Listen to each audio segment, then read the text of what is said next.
God you've returned. There's a great deal of history that you should know.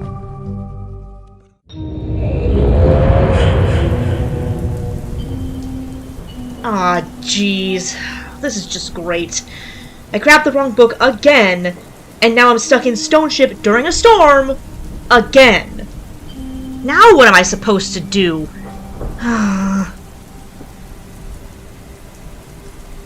It's kinda creepy being here all alone with the rain pouring down like— Oh! What are you doing here? Don't scare me like that! Jeez, you're worse than a Camodile the way you sneak up on people. You know that? These ages are spooky enough on my own. I don't need other explorers giving me heart attacks too. Ugh. Sure, my friend. And welcome back to Into the Mist, where isolation is a virtue, and there's always something to discover around every corner, whether you like it or not. Since we're in a dark and stormy age today, it's the perfect atmosphere to talk about a dark and stormy topic, the way Myst's music scares us. It's scary enough hearing little noises when we don't expect them, and some ages are especially good at that. I'm looking at you here, Jananan, you scary rock you. But equally unsettling at times is the music, which inspires so many emotions in us. Emotions like joy, hope, excitement, and even sorrow. So powerful is the music in these games that we remember it long after we link back home. So when it wants us to feel afraid, well, beware. So let's chat about that, shall we? Nothing better to do while I look for my linking book back home. We're in the perfect dark and stormy atmosphere for it, after all. Stranger beware, you're in for a scare as we count down the top spookiest songs in the Myst Saga. And just so you know, this video is only covering the mainline Myst games, Myst through End of Ages. We won't be covering Uru here. It has its own eerie music and liminal tracks, but there's just too many there to pick, and it frankly wouldn't matter much anyway. I still think these 5 are the scariest. Now sit back, try to relax, and don't panic link on me. We're about to get started. If you feel brave enough, that is.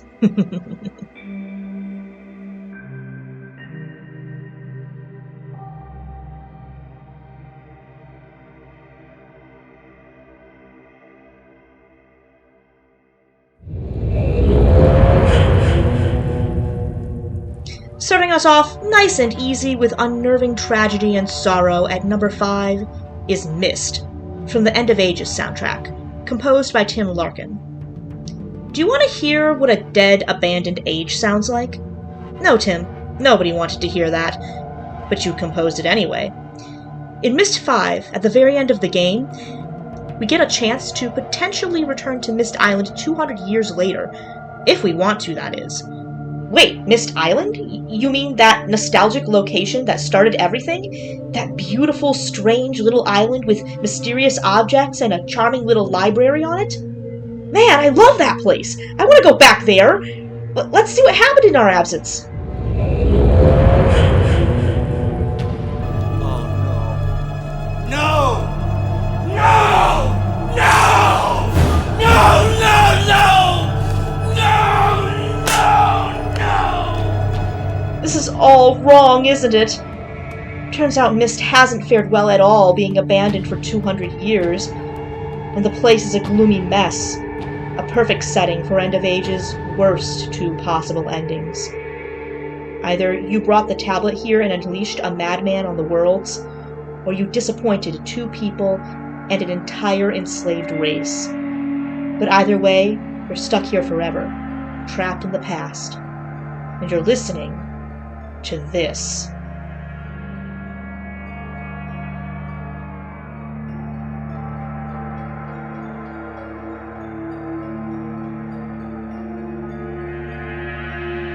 When exactly did we step into a zombie apocalypse version of Myst again? This feels like 28 links later, and I'm not comfortable with it. Or maybe this is what happens when Myst meets Doom. Either way, this horrifically unnerving, tragic, and coldly surreal piece is chilling to the bone. and only gets more chilling if you've played Myst and remember how it used to be. It's deeply upsetting to see Myst Island this way, in this sorry state, and even worse when you realize nobody's coming to help you. Not Yisha, not the Barrow, and certainly not Escher or Atris. You're forever doomed to live exiled here and probably die here too, with this as the backing track to your slow descent into isolation-induced madness. Saavedro sends his sympathies. But it can get a lot worse than this on the Ages of Myst. After all, there's always...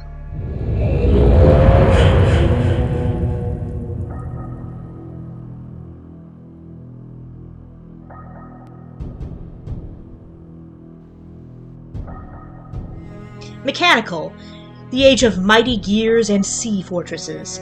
This age has seen a lot of scary things, from pirates to the greedy predations of Scariest at Achenar, its liminal fortress guarding nothing now except for a pretty fun puzzle. Admit it, it's pretty fun. You probably like this puzzle. I like this puzzle. But Mechanical has its secrets, and two in particular regarding Atris's sons, damning evidence of their criminal acts of violent tyranny, hidden in their caches. Scariest's is relatively harmless, evidence of a lust for riches and wine. But Achenar, on the other hand, oh, you don't want to know what he's into, judging by his room here anyway. That's macabre enough. Surely you don't really want to see what he's hiding in his cache, right? Or maybe you do. Who knows? Maybe he's hiding more treasure? I bet it's more treasure!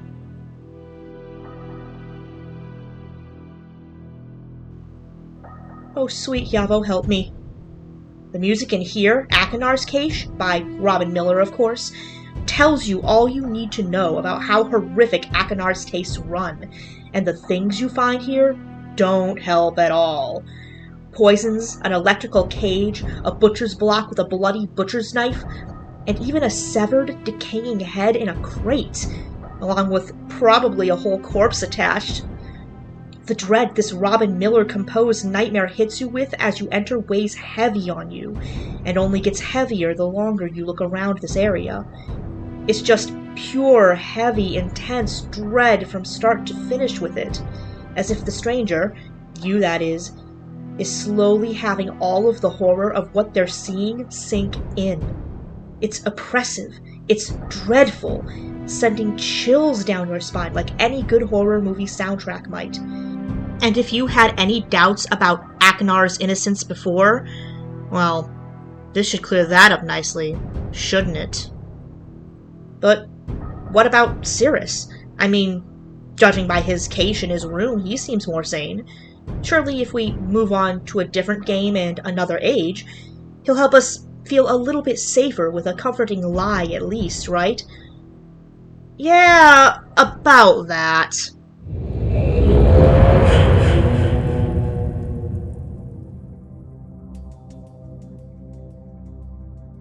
Listen, prison ages aren't supposed to be comfortable. I mean, they're one-person jails for crying out loud, meant as a punishment or holding place for those being judged. The Dunny use them all the time, like Tagira, for example, a mass prison age. And Atris, of course, used them for some of his less-than-stellar relatives. But maybe someone should have told him that bad conditions can create worse prisoners, because Spire has got to be the worst age to be trapped on since Jananin. And Jananin wasn't even meant to be a prison age. At least Spire, as desolate as it is though, is beautiful. And the music is mostly peaceful and kind of sad. You'd be forgiven for thinking Scariest is reformed hearing some of these tracks. But don't be fooled. As clever as Scariest was to make something of such a desolate, dreary age as Spire, he's not gotten better. If anything, he's gotten worse. And his mental stability is especially questionable. Don't believe me? Well, I'll just let this Jack Wall track, Prison Level, from Myst 4 Revelation, do the talking for me.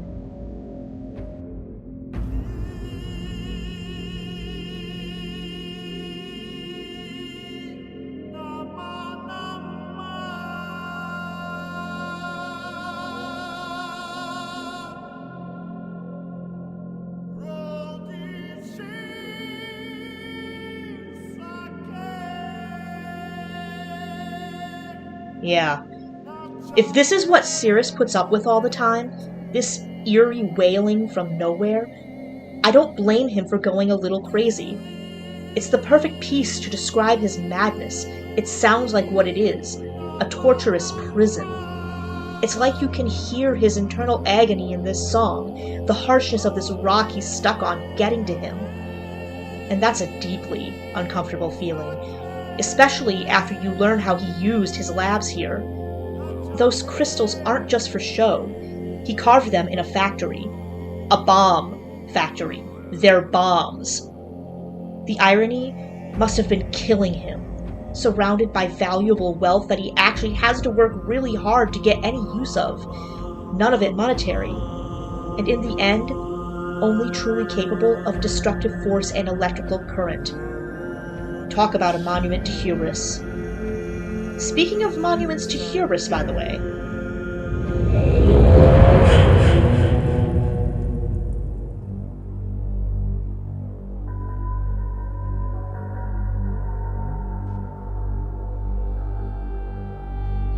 Alas, poor, broken, and dying Riven. Is there more beautiful, intricate, or bittersweet an age than this one? First of all, it's tidally and geographically unstable, fated to pull itself apart even if Gen never wrote a link to it. Second, it's shoddily written by a terrible man who writes terrible ages, and all of the editing work done to its descriptive book by multiple authors doesn't help either. And perhaps worst of all for Riven, everything else bad that happens to it and to its people is all perpetrated by one man. A man who believes himself to be a god. A man who truly is colonialism in every sense of the word. Gen. It's bad enough you're being observed by this paranoid maniac everywhere you go on the islands, but nothing beats the hell of having to live there, especially if you turn against him. Imagine that for a second. You're a Rivenese native, and all your life you've been raised under the thumb of a tyrant, one you're indoctrinated to believe is literally your god. Every day, you live in the fear of the wrath of this god, but still, you're curious about all the devices that he built around your home. So, one day, avoiding the guildsmen and careful eyes of your god, you sneak aboard that forbidden mechanical transport, follow one of the guildsmen to one of his secret islands, find a temple there, and when you enter the doors, you're terrified to hear this.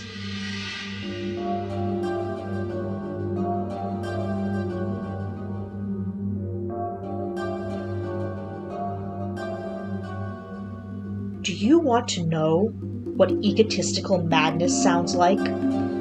Just ask Robin Miller to play the temple theme for you. There is no better musical distillation of a track for a mad god than this one, not even Gen's theme. It terrified me to bits as a kid, and really feels like it's telling you that you shouldn't be in this temple at all. The build-up just is impeccably unnerving, putting a pit in your stomach. Then the track itself is eerie, unsettling, and raises chills down your arms even before you ever meet Gen, like a mad spider with a god complex creeping over your skin. Just excellent stuff. If you want to know what madness can sound like, Miller nails it. But even so, there's one thing I think that's more terrifying, or rather, one leitmotif. And I've been avoiding it enough even though I've been dropping hints. This one, I think, is even better at evoking madness. We have to go. We have to link there. Jananin waits.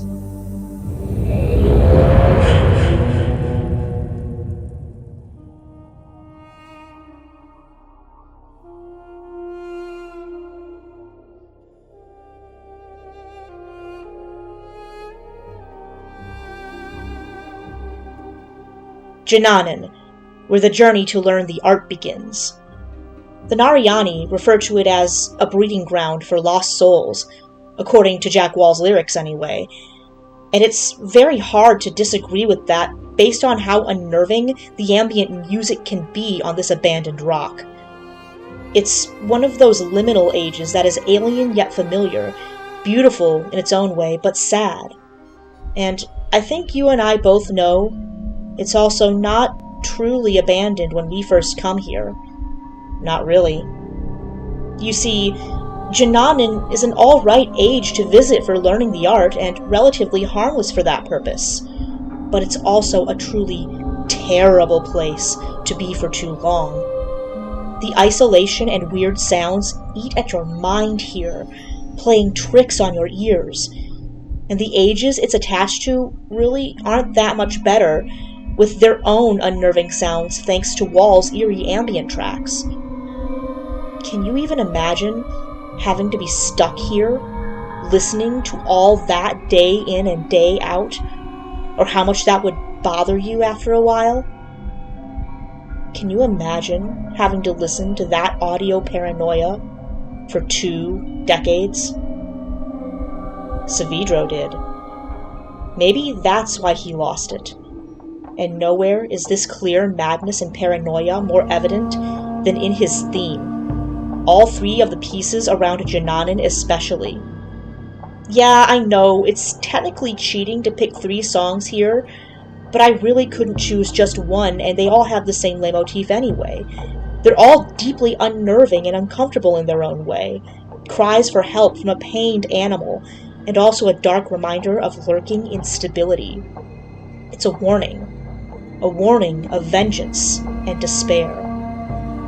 It appears that the Narayalani leitmotif these pieces hinge on is meant to be something akin to a lullaby, perhaps even a traditional Narayani piece, being used to connect Saavedro to his home and his people, or a form of implying he's like a scared child who just wants to go home, but can't. But even then, it's often used in ways around the ages that feel chilling and unsettling, not unlike the Brothers theme in Myst or Gen's theme in Riven. The difference here, though, is that between Durif's performance and how the music creeps up on you, it's a lot less comfortable and a lot less easy to brush off.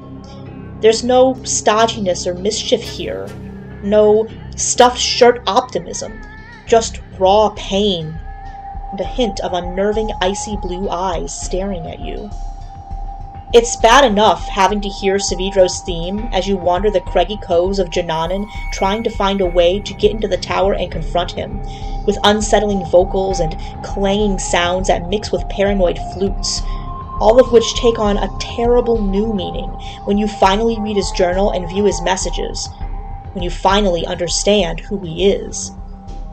But when you enter the tower, then you get the piece Saavedro's Lair, which blends that lurking madness and desperation with ticking to demonstrate how long he's been stuck, like a prisoner counting the days. And then, once you go up the tower, you get the unsettling A Heartbeat Away, which feels very much like he's unsettlingly close and could very well echo the frightened pulse of the stranger now that they know what this man is capable of and who he is. It's all designed to escalate a sense of paranoia and make you deeply uncomfortable around Saavedro and anything he does or says. And it works a bit too well, at least until you get to hear the theme done in a more pitiable, sad way later. These tracks even use a waterphone, an infamous instrument used in horror soundtracks. Jack Wall, you did not need to go this hard, my guy. Unsettling, mad, raw pain, desperate fear that rings like a heartbeat in your ears, and the swirling, foggy sound of ticking madness itself. How could I choose just one? Saavedro's motif, in just about any form, truly raises hairs on the back of the neck, and in my opinion, has to be the scariest piece of music in Myst. Ugh, I can't stand it anymore. These tracks, these ages, I have to get out of here. I have to leave!